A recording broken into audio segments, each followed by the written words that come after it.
제가 지난 수요일 날 말씀을 전하지 못했습니다. 제가 뭐 해외를 나간 것도 아니고 지방에 간 것도 아닌데 말씀을 전하지 못했는데 아무도 궁금해하지 않으시고 아무도 물어보지 않으셔서 제가 물어보지 않는 질문에 좀 답을 해드리려고 합니다. 제가 작년부터 한 학기에 한 번씩 창의공학 아카데미, 창의 리더십 아카데미에서 강연을 하고 있습니다. 근데 그 강연 시간이 수요일 저녁 시간이라서 제가 부득이하게 한 학기에 한 번씩 교회 예배를 지키지 못하게 되었고 지난 수요일에도 그곳에서 강의를 하고 왔습니다. 이 아카데미를 만드신 분은 전 연세대 총장이신 김우식 장로님이신데 김우식 장로님이 저를 여기에 좀 불러주시면서 창의성과 이스라엘로 강연을 해달라고 말씀을 해주셨어요. 창의성과 이스라엘. 아마 이제 예수님 안 믿는 분들이 대부분인데 그분들도 유대인들이 이 창의성이 있다는 것을 뭔가 아시는 것 같아요. 그래서 그분들에게 좀 알려주면 좋겠다고 저에게 맡겨주셨는데 사실 저도 잘 모릅니다. 그래서 좀 공부를 하면서 연구를 하면서 준비를 하게 되었고 준비하다 보니까 정말 중요한 이야기들이 많이 있더라고요. 그래서 그 가운데 하나를 여러분과 오늘 좀 나누고 싶은 마음이 있어서 준비를 하게 되었습니다. 저는 오늘 이스라엘이라고 하는 국가보다는 유대인이라고 하는 민족에 대해서 좀 말씀을 드리는 건데 여러분 잘 아시다시피 유대인들은 창의력으로 창조적인 삶으로 굉장히 잘 알려져 있는 사람들입니다. 제가 또 여러분 이미 잘 알고 계신데 진부의 집만큼 유대인들이 얼마나 많은 노벨상을 탔는지 또 정치와 경제와 문화에 있어서 얼마나 주도적인 역할을 하는지 그 부분을 강조하진 않겠습니다. 하지만 이것만 생각해봐도 유대인들이 참 대단한 사람들인 것이 2000년 동안 나라가 없는 사람들이었는데 나라 없이 어떻게 그 문화를 지키고 그 삶을 지키고 그들이 유대인으로서 정체성을 지킬 수 있었는지 그것만 생각해도 참 대단한 것 같습니다. 이분들이요, 우리는 당연히 이제 성경이 히브리어로 적혀 있기 때문에 뭐 성경이 있으니까 히브리어를 썼겠지 하겠지만 사실은 소리 언어는 잃어버렸습니다. 여러분 유대인들이 한 나라에서 같은 언어를 사용하지 않으면 소리는 점점 달라지고 잃어버릴 수밖에 없기 때문에 나라를 잃어버린 2000년 동안 그들은 소리마저 잃어버리게 되었는데 이들이 20세기를 준비하면서 다시 소리 언어를 회복하였고 다시 되찾았고 그것뿐만 아니라 나라가 시작이 되면서 이스라엘이라는 국가를 통해서 굉장히 번성하는 국가를 이루었습니다. 지금 물론 하마스가 시작한 전쟁으로 인해서 이스라엘과 하마스 그쪽 가자 지역까지 굉장히 어려운 고난과 고통 중에 있습니다. 양쪽 다 심각한 아픔과 고난을 당했고요. 제가 그래서 이런 갈등 속에서 이스라엘이라고 하는 국가를 찬양하고 유대인을 찬양하는 것이 아니라 그들 안에 있는 이 삶을 지켜온 중요한 가치를 통해서 우리가 그곳에 어떤 하나님의 은혜가 있었는지 또 우리가 그러한 시간을 지나갈 때 어떻게 창조적으로 하나님의 은혜를 구해야 하는지를 좀 함께 생각을 해보고자 합니다. 그래서 제가 여러분께 소개시켜드리고 싶은 개념이 있는데요. 이 용어가 뭐냐면 liminality라고 하는 단어입니다. 혹시 여러분 liminality라고 들어보셨습니까? 안 들어보신 게 당연합니다. 걱정하지 마. 아는 척 안 하셔도 됩니다. 아는 척 하는 사람은 거짓말일 가능성이 굉장히 큽니다. 저도 리미널리티라는 말을 이번에 처음 듣게 되었는데 제가 이거를 여러분께 좀 쉽게 소개시켜드리기 위해서 화면을 하나 좀 보여드릴게요. 여기에는 골짜기와 골짜기를 잇는 다리가 있습니다. 이 한 다른 산 여기서 저 골짜기로 넘어가기 위해서 저곳으로 넘어가기 위해서 다리를 건너가는데 이 다리의 공간, 이 사이 공간, 이 문턱의 공간을 우리가 liminality라고 하는 단어를 써서 표현을 합니다. 왜냐하면 limen이라고 하는 단어가 라틴어인데 문지방, 문턱이라는 뜻이에요. liminality는 이와 같이 물리적인 우리의 삶의 자리에서 다른 곳으로 이사를 가거나 새로운 곳으로 옮겨가는 것을 포함해서 감정적인 그런 공간들, 비유적인 그런 사건들, 이 모든 것이 바로 이 liminality, 우리 사이의 공간을 말해주는 그러한 개념입니다. 다음 화면을 보시면 리미널리티가 어떻게 움직이는지를 보게 되는데요. 변화가 가능한 공간, 전환 중에 있는 공간, 문턱, threshold라고 하죠. 우리나라 사람들은 이 문턱이라는 개념을 잘 쓰지 않는데 서양 사람들은 이 threshold라고 하는 문턱이라는 말을 굉장히 많이 씁니다. 왜냐하면 문턱은 아직 들어가지 않은 상태를 말합니다. 아직 들어가지 않았지만 그곳에 들어가고자 하는 마음이 있는 그러한 threshold를 문턱이라고 말하는데 리미널리티가 바로 문턱입니다. 그리고 무엇이 일어날지 모르지만 앞으로 많은 것들이 가능한 공간, 그런 시간, 그러한 상태를 리미널리티라고 합니다. 자, 이제 다시 화면을 끄고요. 여러분 아마 오늘 오셔서 내가 공부하러 온 게 아닌데 라고 생각하시는 분들도 계실 텐데 제가 여러분에게 어떠한 이 개념을 가르쳐 드린다기보다는요, 성경 안에 있는 사건을 통해서 이게 얼마나 우리의 삶에 이미 자리 잡고 있는지, 그리고 우리가 이 리미널리티라고 하는 문턱의 공간을 어떻게 믿음으로써 잘 지내야 되는지를 좀 말씀을 드리고 싶은 겁니다. 여러분, 성경에는 다양한 이 문턱의 공간의 이야기가 나옵니다. 사실 우리가 알고 있는 중요한 모든 성경의 순간들이 리미널리티의 순간이라고 해도 과언이 아닐 정도입니다. 예를 들어서 여러분, 아브라함이라고 하는 믿음의 조상을 아시지 않습니까? 아브라함은 하나님께 언약을 받았습니다. 어떤 언약을 받았냐 하면요, 너의 자손이 저 하늘의 별과 같이 많을 것이다, 저 해변의 모래같이 많을 것이다 라고 하는 하나님의 약속을 받았습니다. 자, 그런데 그 약속이 이루어지기까지 얼마나 많은 시간이 필요했습니까? 그가 아들을 이삭을 얻을 때까지 얼마나 많은 시간이 지나갑니까? 그 약속과 약속의 성취 사이에 그 모호한, 그 불안한, 알지 못하는 그 시간을 우리가 리미널리티라고 부르는 거죠. 근데 그 시간이 아브라함에게 절대로 저주의 시간과 절대로 나쁜 시간만은 아니었습니다. 우리가 성경을 보면은 아브라함이 아들 이삭을 얻기까지 가나안 땅에 정착하기 위해서 많은 노력을 합니다. 브엘세바까지 내려가고, 그런데 그 중에 하나님께서 그에게 은혜를 주시죠. 그의 집이 번성함을 누리게 됩니다. 그의 가정이 단단해집니다. 그 가운데 물론 실수도 하고 잘못된 일도 하지만 그가 그 리미널리티의 시간을 통해서 하나님과 굉장히 가까워지고 오히려 번성해지는 그런 시간을 누리는 그런 것을 우리가 볼 수 있습니다. 또 하나 제가 예를 들자면 광야의 시간입니다. 제가 아까 전에 보여드렸다시피 리미널리티는 한 공간을 떠나서 다른 공간으로 가기까지의 그 사이의 공간 혹은 시간을 말합니다. 이스라엘이 출애굽했습니다. 애굽을 떠났어요. 그리고 하나님께서 약속하신 가나안 땅까지 가기 위해서 그들이 머물렀던 장소가 있습니다. 거기를 우리가 광야라고 부릅니다.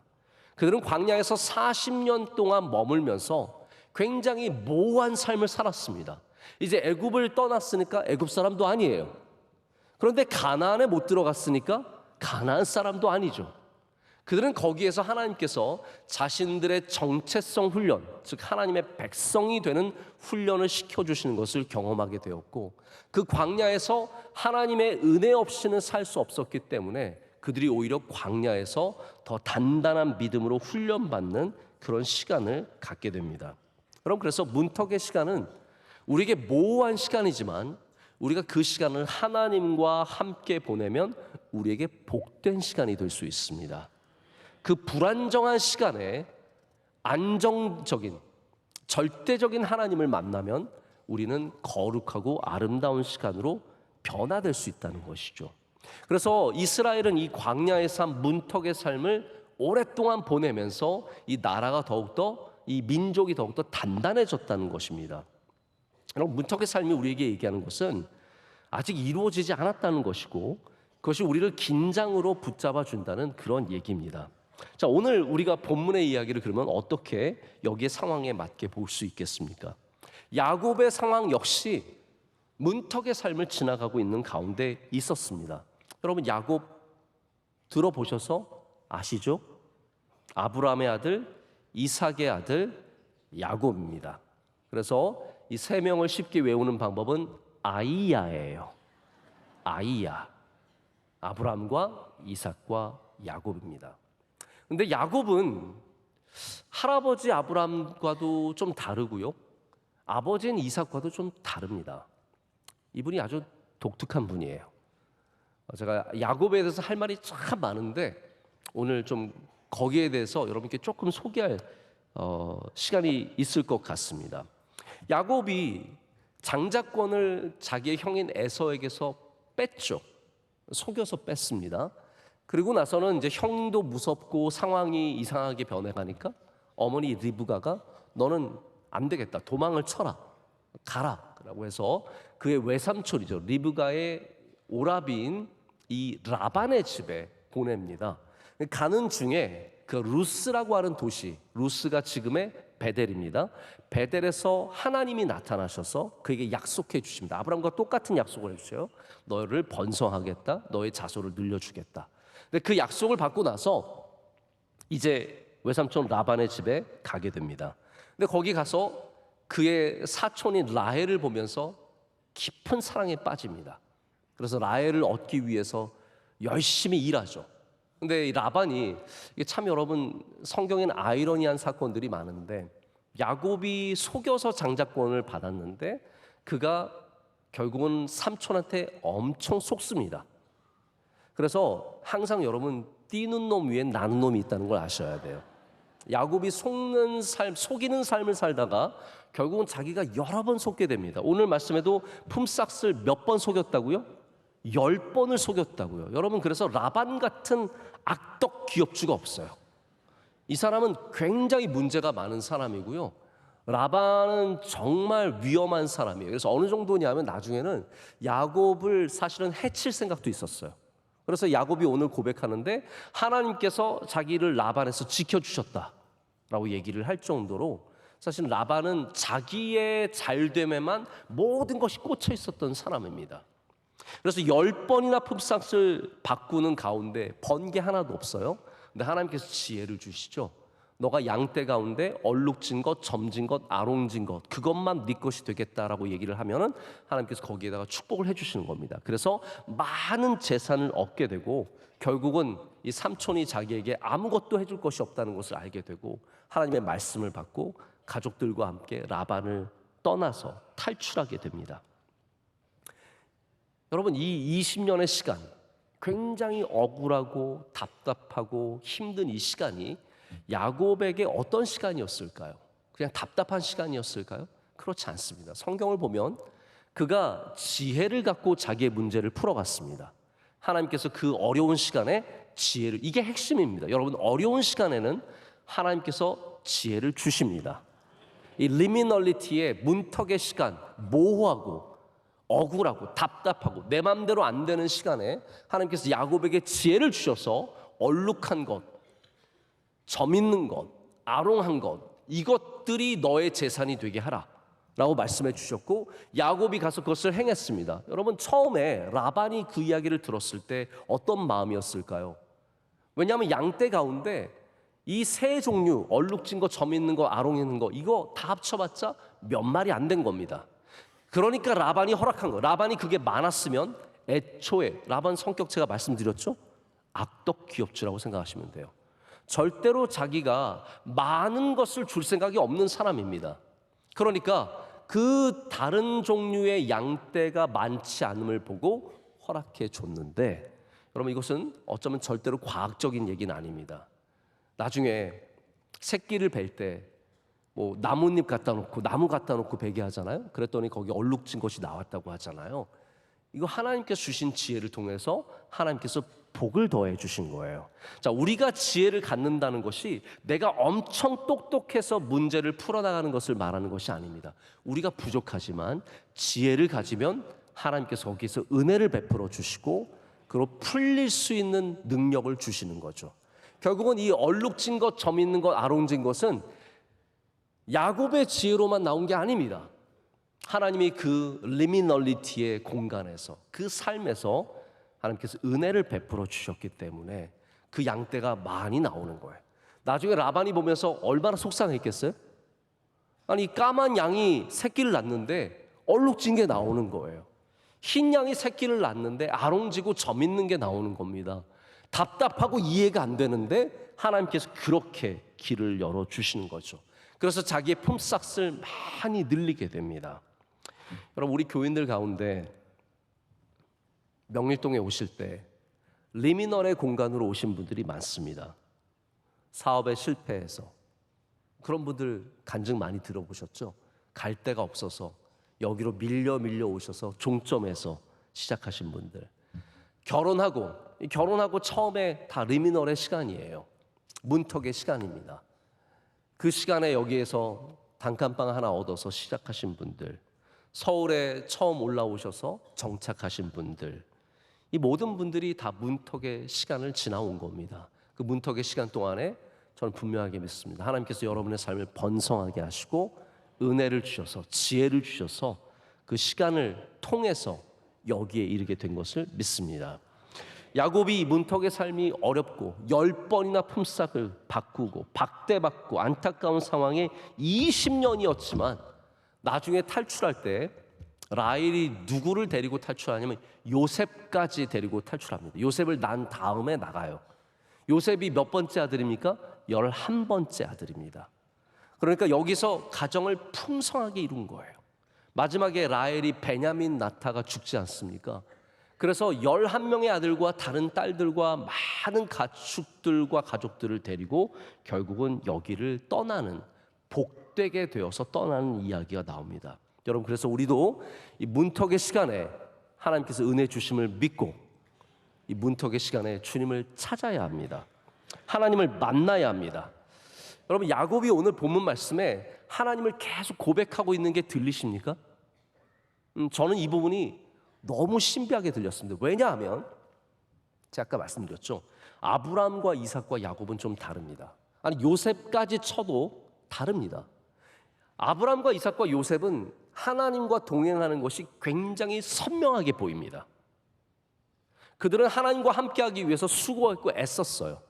근데 제가 야곱을 오랫동안 지켜보면서, 이 말이 좀 이상하긴 하지만 제가 야곱을 오랫동안 보면서 야곱이 하나님 앞에 신실하다는 느낌을 별로 가져본 적이 없습니다. 여러분은 어떠세요?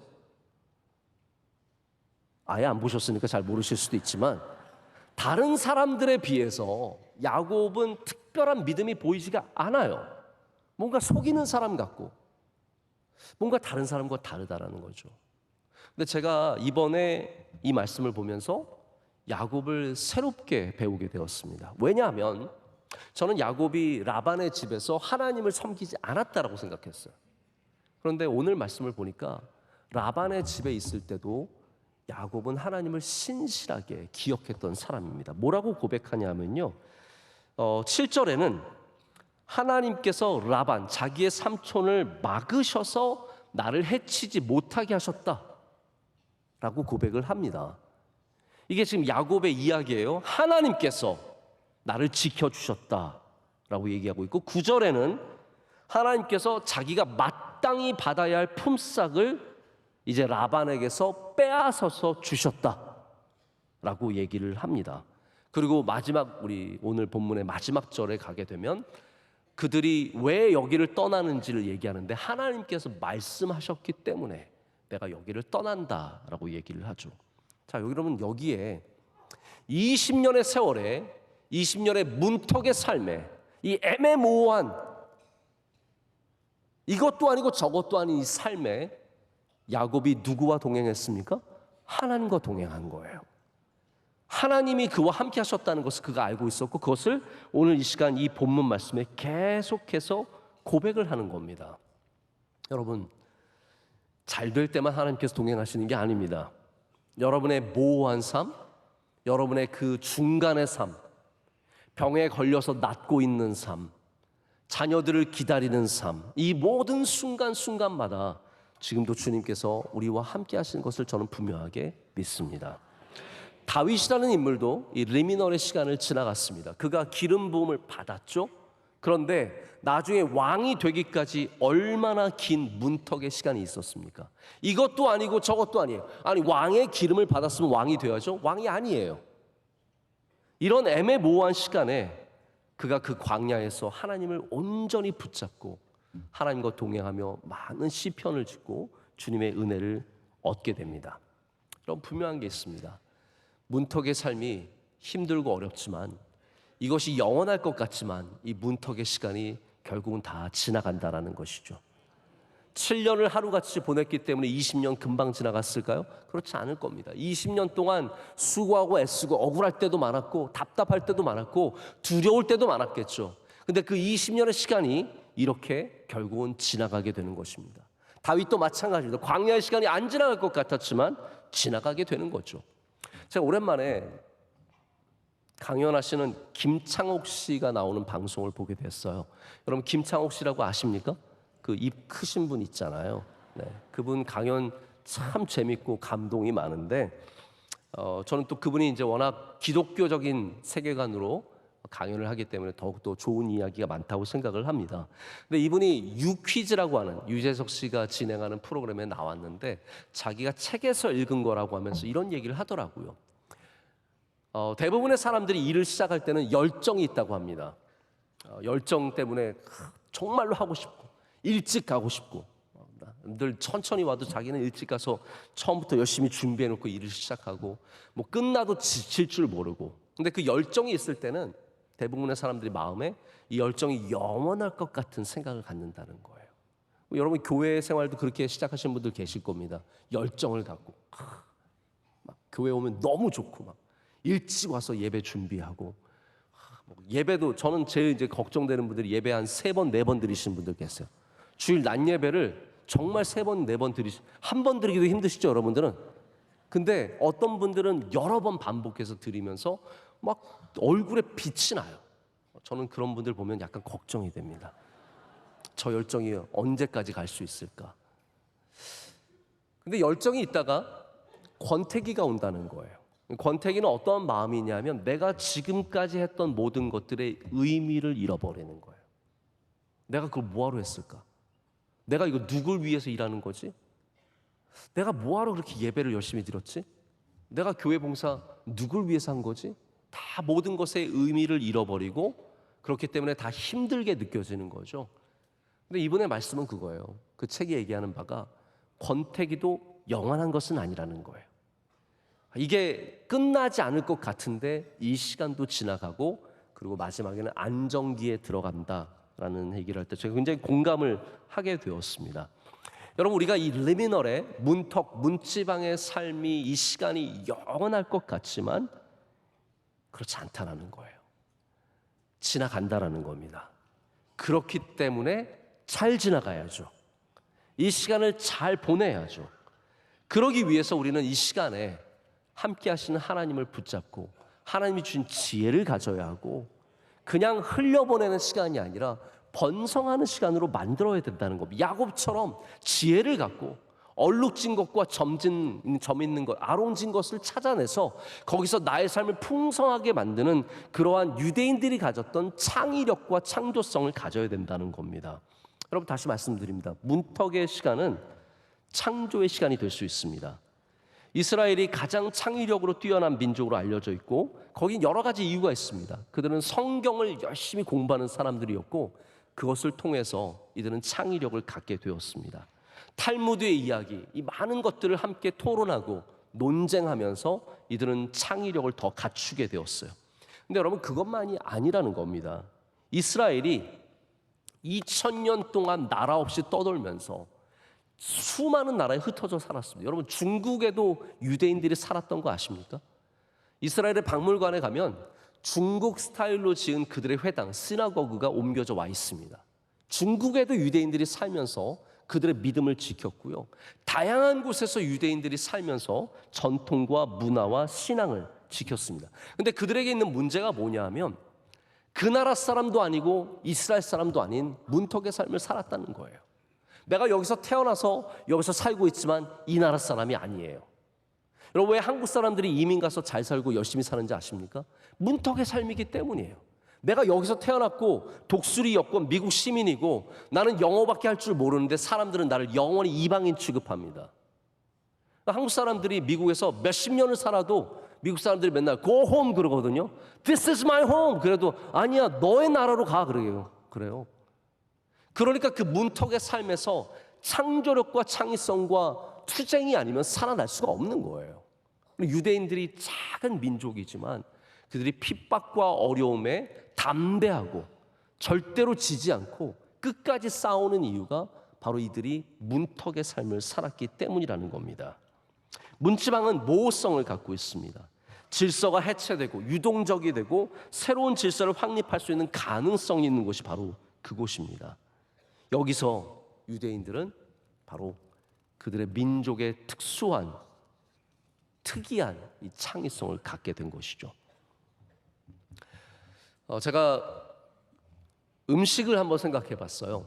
지난 금요일 날 제가 짜장면을 먹었거든요. 여러분, 짜장면 괜히 이런 말씀 드리는데 지금 점심시간 다가오는데 짜장면 참 맛있지 않습니까? 짜장면을 누가 만들었습니까? 우리나라에 사는 중국 분들이 만들었어요. 중국에 가면 짜장면이 있어요, 없어요? 없습니다.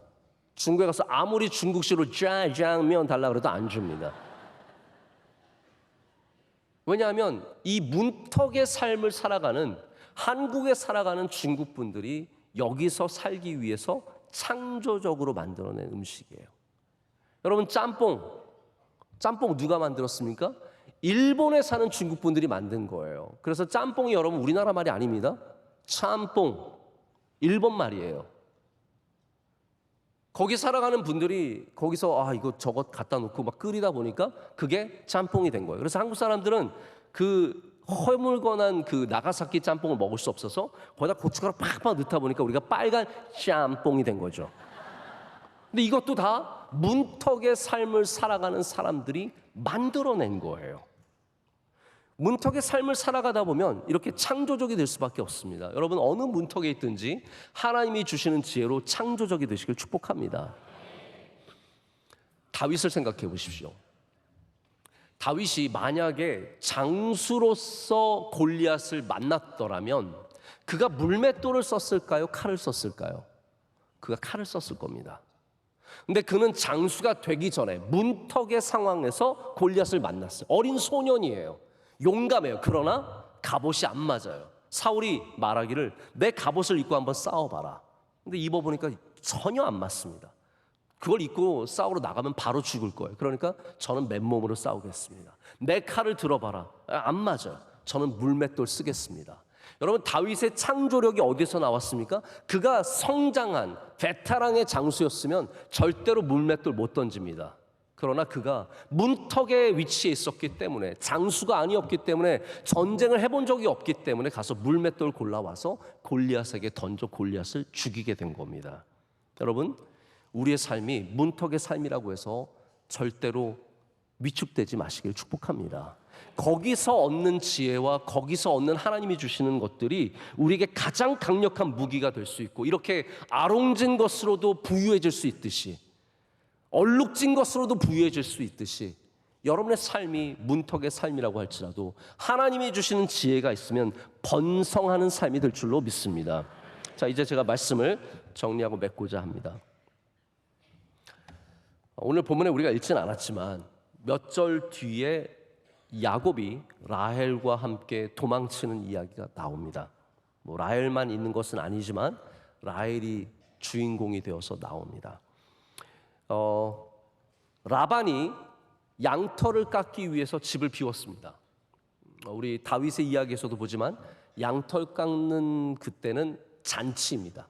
양털 깎다가 양이 딱 죽으면 안 됐네 하면서 양 잡아먹는 거예요. 그러니까 얼마나 많은 양을 먹을 수 있는 좋은 때입니까? 많은 사람들이 기뻐할 때입니다. 그때 야곱이 생각하기를 이때다. 이건 하나님이 주신 기회다. 우리 이제 나가자라고 해서 온 가족들을 데리고 탈출합니다. 근데 라헬이 뭘 하나 챙겨갑니다. 잠깐만요. 저 이거 꼭 가져가야 돼요. 하면서 아버지의 집에 들어가서 가져 나온 게 있습니다. 그게 뭡니까? 드라빔이라고 하는 우상입니다. 드라빔은 이 고대 사회에 있었던 우상 중에 하나인데 이 가나안 지역에 있었던 우상이죠. 드라빔은 한마디로 말하면 가신이에요. 집을 지키는 우상입니다. 우리 집을 번성하게 하고 건강하게 하고 막 그런 잡다한 신 중에 하나예요. 짐승의 모양을 갖기도 하고 사람의 모양을 갖기도 한 정체성도 없는 그러한 신입니다. 우상입니다. 근데 라헬이, 여러분 생각해 보세요. 야곱이 하나님 믿었으니까 라헬도 하나님을 알았겠죠. 근데 왜 이 드라빔을 붙잡고 가겠다고, 꼭 그걸 가져가겠다고 합니까? 왜냐하면 지금 탈출하는데 라헬이 불안했기 때문이에요. 애매모호한, 지금까지 내가 자라온 여기를 떠나서 저 모호한 문턱의 삶으로, 여기가 야곱에게는 문턱의 삶이었는데 바깥이 라헬에게는 문턱의 삶이에요. 그러니까 라헬이 거기에 나가기 두려우니까 드라빔이라도 가져가서 뭔가 안정감을 얻으려고 했겠죠. 근데 이게 문제가 됩니다. 라반이 얼마나 못된 사람이냐 하면요, 야곱이 떠났다고 가만히 두지 않습니다. 자기 아들과 군사들을 데리고 야곱을 쫓아갑니다. 얼마를 쫓아가냐면요, 무려 7일을 쫓아갑니다. 이게 얼마나 집요한 사람이에요. 가서 따지고 재산 되찾아오고 이걸 다 하려고. 근데 하나님께서 그 라반을 막아주시죠. 꿈에 나타나셔서 넌 절대로 야곱을 해치면 안 된다, 딱 경고를 하세요. 그래서 결국은 이제 쫓아가서 야곱을 잡았을 때 내가 너를 해치진 않겠다, 너에게 다른 거 요구하진 않겠다, 그러나 드라빔은 내놔라 그래요. 야곱은 이 사실에 대해서 전혀 모르고 있었기 때문에 드라빔이라뇨, 장인어른, 그거 우리 가져오지 않았습니다, 이거 가져간 사람 있으면 죽이십시오, 이 정도로까지 말을 해요. 그런데 라헬이 감사하게 이거를 지혜롭게 잘 숨겨서 보존하게 되고 그리고 헤어지게 됩니다. 여러분, 참 안타깝지 않습니까? 우리 예수님 믿는다고 해도요, 하나님 믿는다고 해도 불안해지면 드라빔을 찾습니다. 우리 애매모호한 이 문턱의 삶에서 하나님을 더 의지해야 되는데 우린 자연스럽게 드라빔을 찾습니다. 그래서 예수님 믿는다고 하지만 불안하면 점치러 갑니다. 불안하면요, 예수님 믿는 사람들 중에서도 아주 신비한 일을 하는 사람 찾습니다. 예언하는 사람 찾습니다. 예언하는 사람 괜히 찾아가지고 그 사람한테 가스라이팅 당하고요, 뭐 기도에 능력 있는 사람 찾아다니면서 기도로서 뭔가를 자꾸 들으려고 하죠. 왜냐하면 불안하니까 그런 거예요. 여러분, 불안할 때 가장 단단한 게 뭔지 아십니까? 예배입니다. 불안하면 점치러 가지 마시고요, 예배의 자리로 나오십시오. 뭐 하면은 자꾸 뭐 신령한 사람들 찾아다니지 마시고 신령하신 하나님 앞에 나오십시오. 하나님께서 문턱의 삶에 있는 모든 자들에게 예배를 주셨습니다. 광야, 여러분, 광야 시작했을 때 하나님께서 주신 게 뭡니까? 장막입니다. 장막이 뭐예요? 결국은 하나님께서 거기 임재하시겠다는 것이고 거기서 예배를 받으시겠다는 거예요. 광야, 이 문턱의 삶을 지나가는 내내 하나님은 이스라엘 백성에게 예배하기를 원하셨습니다.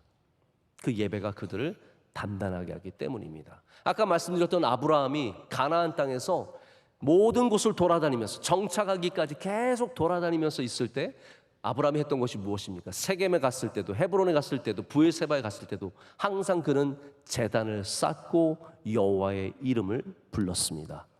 그것이 그를 단단하게 했습니다.